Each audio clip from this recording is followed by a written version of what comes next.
Dans la première partie de l'exemple 4, on doit montrer que l'application phi qui a un polynôme P de R2 crochet X associe le polynôme X plus 1 P' moins P est un endomorphisme de R2 crochet X. L'énoncé nous indique déjà que phi est à valeur dans R2 crochet X. On peut néanmoins le vérifier rapidement. Si P est un polynôme de degré au plus 2, alors P' est un polynôme de degré au plus 1. X plus 1 P' est bien un polynôme de degré au plus 2. Et phi de P nous donne bien un polynôme de degré au plus 2. Donc l'ensemble d'arrivée de phi est bien R2 crochet X. Il nous reste donc à montrer que phi est linéaire. On prend donc deux scalaires, lambda et mu, et deux polynômes, P et Q, et on calcule l'image par phi du polynôme lambda P plus mu Q, qui va être égal à x plus 1 fois la dérivée du polynôme lambda P plus mu Q, moins lambda fois P plus mu fois Q. Ce qui nous donne x plus 1 facteur de lambda P' plus mu Q', moins lambda P plus mu fois Q. Autrement dit, lambda facteur de x plus 1 P' moins P plus mu facteur de x plus 1 Q' moins Q, qui est bien égal à lambda phi de P plus mu phi de Q. Donc phi est linéaire. Phi est bien un endomorphisme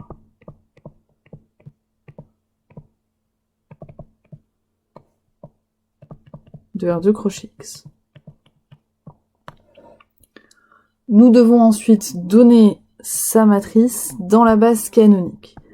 Donc soit B, la base canonique de R2 crochet X, c'est-à-dire la famille 1xx2,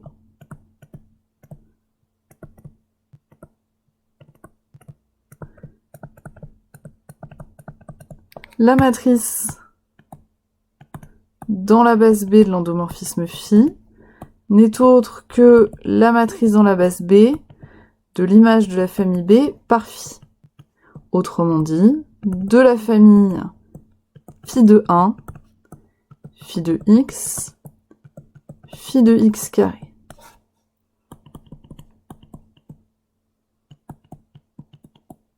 Or, lorsque P vaut 1, phi de P est égal à x plus 1 fois 0 moins 1.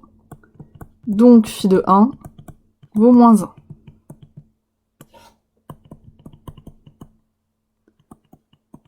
Lorsque P vaut x, phi de P va être égal à x plus 1 fois 1 moins x. Autrement dit, phi de x va être égal à 1. Enfin, lorsque P vaut x carré, phi de P va être égal à x plus 1 fois 2x moins x carré, ce qui signifie que phi de x carré est égal à x carré plus 2x. Nous sommes maintenant prêts à donner la matrice dans la base B de phi, puisqu'il s'agit de la matrice de la famille phi de 1, phi de x carré, dans la base canonique 1, x carré.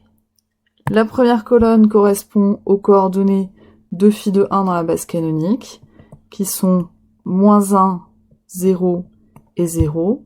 La deuxième colonne aux coordonnées de phi de x, c'est-à-dire 1, 0, 0. Et la troisième colonne aux coordonnées de phi de x carré, 0, 2 et 1.